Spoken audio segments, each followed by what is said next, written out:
เมื่อสงค้าเมื่อสงแต่ก็เขากุกก้อนในคณะเมื่อในก็เขาแต่เปล่าแต่ก็เขากะด้วยหาผู้เรียนอันมีหลายๆนำเดือสีเปื้อนในวงการ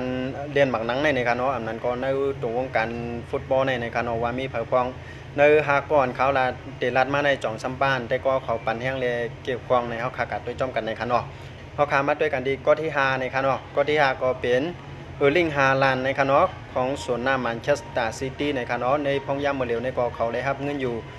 30.5 ล้านยูโรต่อ1ปีในครับเนาะโอ้เลยว่าฮับนำเต้ๆในครับเนาะพอคำมาด้วยกันอีกก็ที่4พ้องครับ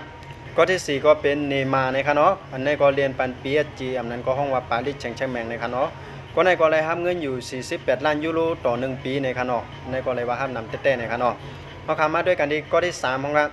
ก็ที่3ก็เป็นเดียวในเมสซี่ในครับเนาะอันนี้ก็เรียนปันปีเอสจีอันนั้นก็ห้องว่าปารีสแซงต์แชร์แมงเหมือนกันในครับเนาะเดี๋ยวในเมสซี่ก็เลยรับเงินอยู่1ปีเลย